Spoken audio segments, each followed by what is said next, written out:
Good morning, good afternoon, good evening, folks. Michael Zuber, one rental at a time. And we have a very big treat for you today. We actually have somebody who is coming back to my channel. He was one of the first dozen or so interviews I did all those years ago, but his story is one that is just right for this time. Let's welcome Mark to the show. How you doing, buddy?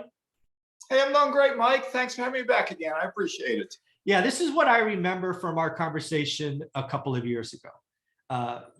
You never made a lot of money. I think you topped out around $50,000 when you were working.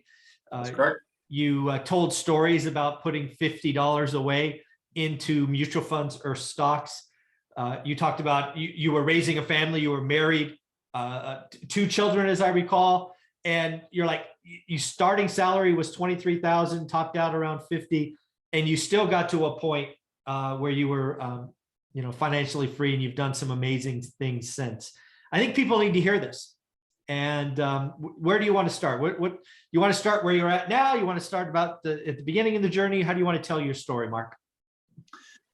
Sure, just real quick, I can tell where I'm at now, and then we can backtrack to where I started at. How's that? Perfect. I like it.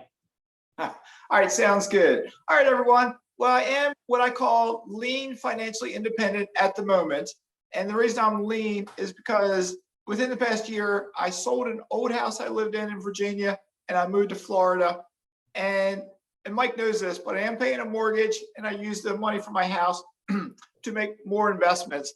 And they're starting to pay off, so that lean will turn into normal financial independence and eventually fat financial independence. And maybe one day I'll be at Michael Zuber's level. No doubt. Yeah, the reason I want people to hear this story is I have a saying that I'm becoming more and more confident in, and that is time in the market beats timing the market. There are so many people out there trying to time the market. I don't care what it is. Time the market in real estate, time the market in stocks, time the market in crypto, time it in NFTs. I don't care what it is. But there are so many people out there trying to figure out the magic sauce to time the market. And I think your story with stocks and mutual funds starting back in 1990, my story with the first rental in 2002, it's all about time in the market, right? There was no quick hit, there was no instant event, there was nothing. It was, God darn it, we owned that thing for 10, 12, 13 years and never sold it. Right, very true. Well, what I can do, I'll start back in the beginning, and if you want me to stop at any point, just ask a question, but I'll just keep on going then. Sure, let's do it. Okay. All right, sure. All right. Well, back in 1990, I was in the Navy, and I was stationed in Panama. And I had a roommate who started talking to me about mutual funds. And that was the first time I heard about mutual funds. And I remember looking at the Miami Times newspaper, the stock page, and I thought to myself, stocks? I can't buy stocks. Rich people buy stocks. I can buy mutual funds. So I started putting a little bit of money into mutual funds, and I started maybe with $1,000 and then $50 a month. We fast forward to 1998. I had been investing in mutual funds for those 8 years or so. 1998, I had left the Navy and got hired as a police officer. Okay. My starting pay was about $23,000 a year. I had two sons by that time. My oldest son was about 4.5 years old, and my youngest son had just been born. So he was a baby, and my wife was basically a stay-at-home mom with the child. All right. So when I got hired in 1998, I bought my house while I was in the police academy. Okay. And my normal paycheck was, I got paid twice a month. One paycheck was my mortgage. The other paycheck had to pay gas, electricity, insurance for the cars, fuel for the cars, feed two little kids, feed myself and my wife. So times were extremely tight. I became extremely frugal. At the same time, I would work overtime as much as I could because I needed that money just to keep my head above water. Yeah. Wow. Yeah. A quick question about that first house. Did you get an FHA loan or maybe a VA loan because you had served? What was that? I got a VA loan, so no money down. Perfect. Oh, so no money down. Okay. Do you remember what the price of that house was roughly? Sure. I bought it for $89,900, and with the VA loan, there's always a fee they put on it. So my mortgage was for $92,000 and something. Okay. All right. Thanks. All right. So again, you did this making 23 grand a year. I don't so 1998, 23 grand. So that's 20, call it 23 years ago. I don't know, inflation adjusted, that's 40,000, maybe 42,000. So again, you were not killing it, as they would say. Very true. Very true. Okay. But what I did then in 1998, I did not know about real estate. I still did not know about individual stocks. But almost for my very first mortgage payment, I started paying just a little extra, like $5 extra each month, maybe $10 extra, maybe $15 extra. Okay. In 1999, I found a website called The Motley Fool, and then I realized, wow, the little guy, I can buy individual stocks. Nice. And I had just, my mutual funds had grown just a little bit because I had stopped putting money in my mutual funds also as when my kids were born. Sure. So I didn't have a lot of money. So then I sold my funds. I opened up brokerage accounts. I think I opened up a traditional IRA because I don't believe Roth IRAs were around in that year. Probably. Yeah. And I started buying individual stocks. And you know as well as I do what started happening in 1999, 2000, 2001. Yeah, it was a really good year until it wasn't. Yes, I remember painfully so. Yes. Right. So do I. But I stuck with it. And I kept investing in stocks. I did not have new money to put into my accounts because I didn't have extra money.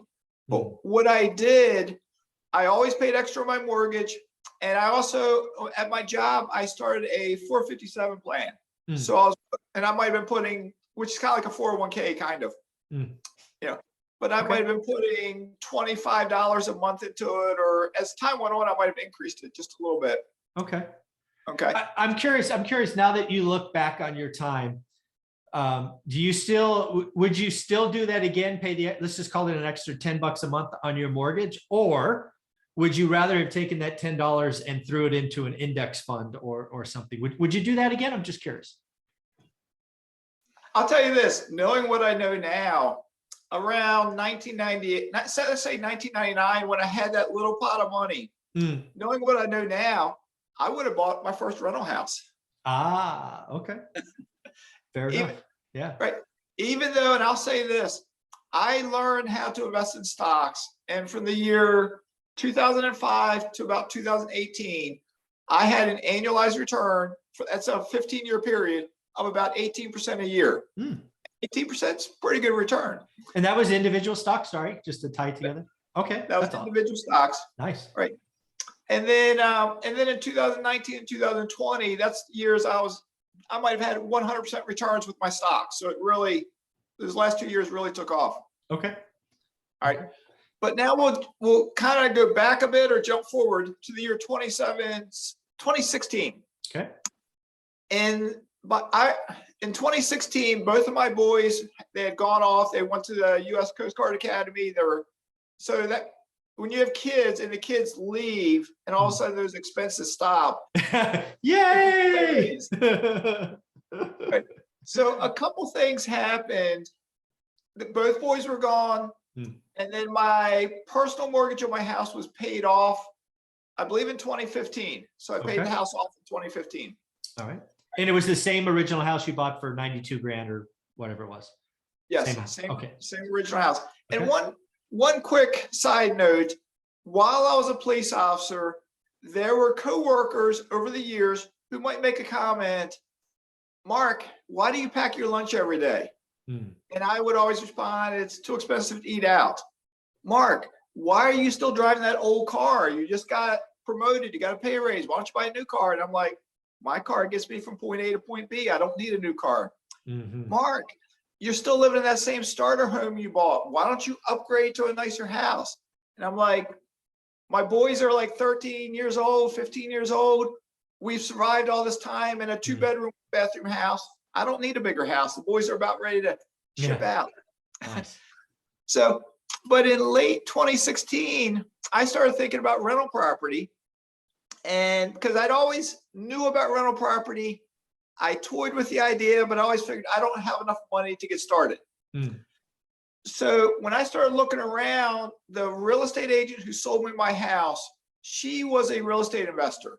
So I contacted her and we started looking and we found what she thought was a good first rental property, three bedroom, 1 bathroom, 1 floor, nothing fancy about it, class, B minus, C plus neighborhood, working class neighborhood. So it worked out, so I ended up buying that first rental house. And with it, I have a similar story as to what you have. When I bought that house, I had not looked at YouTube and found one rental at a time or any other channel. I had not read any real estate books. I did not know what I was doing. And I had a tenant who flashed cash in front of my eyes, and I fell for it. I accepted it. And within 2 months, she stopped paying rent, and I had to go through the whole process to evict her. And with eviction, she knew the system. She hung on to the last possible moment before she got out. So it was painful. It stressed me out because I'd been a cop all these years, but still I didn't expect a tenant to not pay their bills. I mean, who would have thought that? Yeah. So, but yeah, you got to be ready to be a landlord. There are folks out there, and it happens, right? We both have similar stories. Mine was a divorce that was unexpected, but yeah, it happens, and it's expensive. It can be expensive. Right, it can be. So what happened with me? I closed on that house in January of 2017. Once I got another tenant in there and the rent started getting paid, I started thinking, what if I get one more rental house? So we went through the same process. I found a house and we closed on it in December of 2017. So it was almost 12 months in between. So I real quick I learned how to screen tenants because I did read some real estate books and I did look at YouTube and I learned a little bit. So when I bought that house, the tenant moved in. It was kicking off the year 2018. I was going to retire on April 1st of 2018. Okay. And I started thinking to myself, oh, I have found Bigger Pockets, and Bigger Pockets always talks about multifamily units. So I contacted my realtor friend and told her, I said, hey, I like to buy like a duplex, triplex, quadplex. And she told me a couple things. She said, they're hard to find. We're in a small area. The landlords who get them, they hold on to them for decades, at a time. But let me see what I can do. And then she called me back and she said she had a friend of hers who had a triplex and he was willing to sell it. So I went to look at it. It was dirty, beat up, needed repairs. But it was coinciding with me retiring from the police department. And remember, I mentioned my 457 plan. All right. One difference with a 457 plan as compared to a 401k is when you leave employment, you can be fired, you can quit, you can retire. When you leave employment, you can withdraw that money. You don't get a 10% penalty. You just pay tax on it, federal tax, state tax. Makes sense. Okay. Right. So that 457 plan basically paid my down payment to buy the triplex. Okay. So when I got that triplex, then I started getting 3 checks every month. They weren't a lot because rents were under market value. And I won't go through all the details of it, but I ended up renovating the building 1 apartment at a time. Rents were at like $600 a month. By the time I sold the building just a month or 2 ago, rents were at about $1,000 a month. Wow. So they had gone up pretty good. So, but once I got that, then again from Bigger Pockets, I learned about BRRRR, and I decided to give it a try. And I found a house. I found a contact in Birmingham, Alabama, bought a house there, did the BRRRR strategy, and it was a successful BRRRR strategy. Basically, that I pulled all my money back out, so it was successful. Congrats. Okay. That's good. And I was doing it from afar. I was 600 miles away. Okay. So around that time, I remember I'd already interviewed on your channel. And you and I would text you at times or email or something. And I got a hold of you and I asked you, I was like, Mike, I'm considering using a turnkey operator. And I threw a name out to you. And you replied to me, hey, I know somebody I recommend kind of that's in Northwest Indiana. And that was Tom Olson. And so you put me in touch with Tom, and then he's a turnkey operator of the Olson Group up in Northwest Indiana. And I bought my first house through him. And subsequently, I bought, I think, a total of 7 houses through the Olson Group. But by buying those, I started making other contacts in that area. So I branched out. I started buying off the MLS. I bought from other folks there because it's like that snowball effect. Yeah. It just started growing. That's cool. So along the way, I learned a few tricks. I did 2 cashback refinances that I still positive cash flowed with the properties. But when I did the cashback refinances, that gave me the funds to buy 9 additional houses. Wow. Fun. Okay. So and I've told this story on my channel before, because my name, Maskey Finance, that's my YouTube channel. But when I sat down, I have a buddy who, I don't think he's been on your channel. You should interview him sometime. I call him Helicopter Pilot Caleb. All right. So Caleb is big on writing goals down. And I sat down one, and I've never written goals down. I have my goals up here, but I've never written them down. But I sat down one day and I said, I want to move to Florida. I'm now retired. I have rental income. I work part-time. My wife works a job. How can I do this? And I wrote down a 2-year plan, just 2-year goal. And this was in April of 2020. Nice. When I wrote it down, I knew where I was. I knew where I wanted to go. And I said, I want to do it in 2 years. But then the wheels started turning.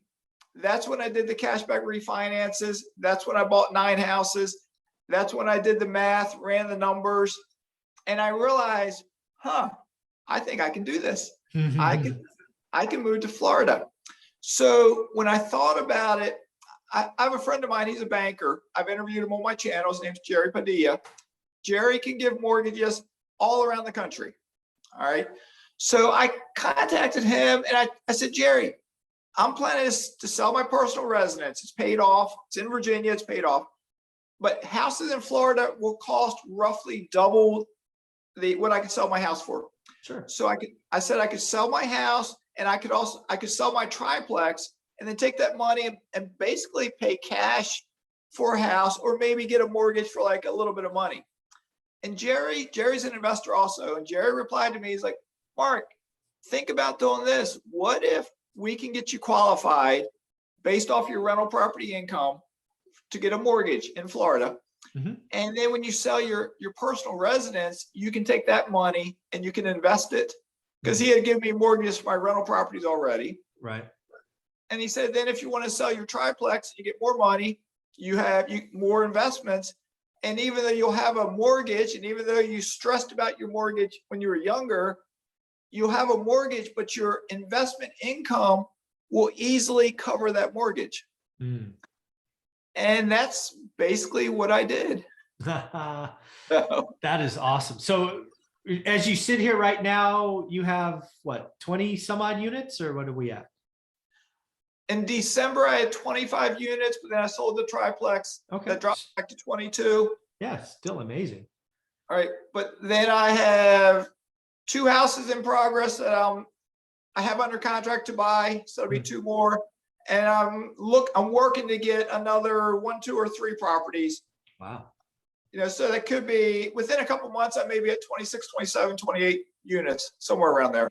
That's amazing. So again, the reason this story is so important, again, is you never made between more than 52 grand, started with 2 kids. You used a VA loan. I guess the one thing I always try to go back, because again, we're old, we're old in this YouTube world. The one thing that I would like to ask you about is, if you had to do it again, do you think at some point you might sell that starter home, which you lived in and paid off, and then make that a rental, and then go buy another one? And maybe, can you use a VA loan again, or is it a one-time thing? You can use it again. If you sell, like if I had sold that home and paid the VA loan off, I could use it again. Or once I pay it off, I could use it again. But no, so you couldn't have, again, buy the $92,000 house, live in it for 5 years, turn it into a rental, and then buy another one on a VA loan? You couldn't do that? I don't know. I think what it is, there's a dollar amount cap to VA. Okay. All right. If it, and I'll throw numbers out. I'm kind of making this up, but if the cap was 300,000 and I turned my $92,000 rental house into a rental, I might have some dollars left there to use. Yeah, I think so. Yeah. I think it's something like that. Yeah, but even if you couldn't use a VA loan and you had to do a 5% down loan, FHA 5% down, I'm just curious if you had to do it again, because that's the one thing that neither you or I did, right? We never turned our personal into a rental because that's just another way you get up the ladder. Do you think you would consider that if you had to do it again? If I could start over and do everything again, back in 1998, when I was looking for that single family home to buy, 2 little kids, my wife, me, brand new cop, what I would have done would be I would have done my best to have found like a duplex or a triplex. Yeah. And I would have just moved in, stayed there a year or two. I could have used the VA loan to buy that. Absolutely. And then if I say it was a duplex, I have one rent check coming in, which even if it only paid 75% of my mortgage or 50% of my mortgage, I would have been so much less stressed. Because Yeah, I think more and more people need to realize that. I think that's a great example. Anna Kelly, for example, one of my experts every Wednesday, she talks about how she sold her big Texas single family and moved into a 4-plex with 2 kids. I know it's not comfortable. I know it's not for everyone. I get the excuses. But if you're going to get on this journey, if you can whack your housing costs, cut it in half. For some of you, make it 0. For some of you, make it positive. That is a lot better than, I mean, you know, whether you're packing your lunch or Starbucks habit or whatever. Attack the biggest expense, not the little one. I think the whole the latte factor has got people focused on the wrong thing. Go get uncomfortable for a little while, and then, you know, then eventually get to the big house. One of my experts talks about the 4-3-2-1. Buy a 4-plex, then a triplex, then a duplex, then your house. And oh, by the way, you got 10 units, all with owner-occupied financing. You're very likely a millionaire or soon to be a millionaire. It's just the right way to go. I wish more people would consider it. I agree 100%. And you know me a little bit, you know, my YouTube channel, I try to help people out. So when I got the idea of selling my triplex, there was a demand for it because we live in a time period people want multifamilies. I had completely renovated the building, all 3 apartments inside and outside. So it was a nice property. Rents had gone up. But what I did, I had a young man who was one of my tenants. He was a business owner. I knew what kind of income he had. So I started talking to him about investing and real estate investing. And I mentioned to him, his name's Robbie. I was like, Robbie, how would you like to buy this building you're living in? And it worked out. It took about a year for everything to work itself out. But as of late December, he bought the triplex from me and he is now house hacking. That is awesome.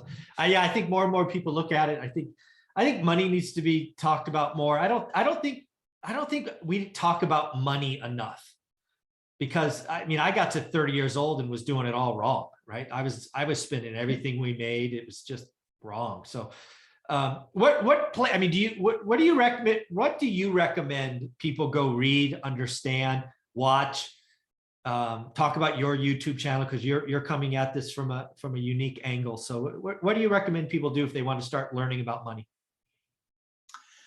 If they want to start learning about money, it's so easy nowadays because there is YouTube, there's my channel, there's your channel, there's several other channels out there. But you got to be careful with YouTube because it's so easy to go for the glitz, the fancy folks, the ones with the Lamborghini, and you go down the wrong rabbit hole. Yeah. All right. But if folks like to read books or they like audio books, they have your book right there, One Rental at a Time. Then there's other real estate books. I know Chad Carson, Coach Carson. I don't know if you know him or not. He's written a great book on rental property. John Shaw has written a great book on rental property. Rich Dad, Poor Dad. That's a great mindset book. Yeah. So there's a wealth of information out there that's free to get. Just it's kind of like buyer beware. You have to be careful where you get your information from. Well, do me a favor, talk about your YouTube channel. What is it called? And what are you looking to put out and really help people with? Sure. My YouTube channel is Maskey Finance. What I try to do is to encourage everyone to take that first step, to just move forward. And what I try to do is share stories about what I have done and what I've learned. And I'll give you an example. There's one thing I've done that I don't believe you've done yourself. And I own one of my rental properties inside of a self-directed IRA. Yeah, never done that. Yep. Right. And the reason I did that was because I had a Roth IRA with stocks in it.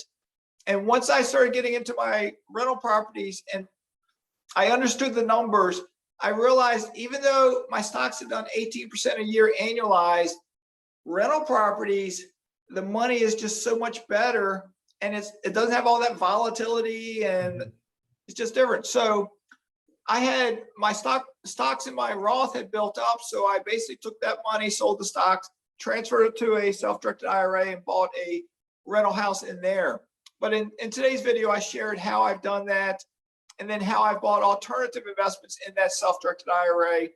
And I mentioned something to the fact that no matter who someone is, if they're 20 years old, if they're 40 years old, that when they can access that IRA at 59 and a half, no matter what their financial position is, who cares if you get an extra couple $1,000s a month tax-free? You know, it's nice to get. And if you don't need it, you got options. Yeah, no, I agree. Very, very cool. Keep doing what you're doing. You are truly helping people, Mark. I appreciate you. You have an amazing story that should resonate with everyone. Didn't make a lot of money, growing family. Got started with a VA loan, $50 a month is, you know, what you were tucking away, and you've gotten to a great place, and now you're living in Florida. So very, very cool, man. I appreciate you. Have a great weekend. All right. Thank you, Mike. Enjoy your weekend too. I appreciate this. Thank you. You got it.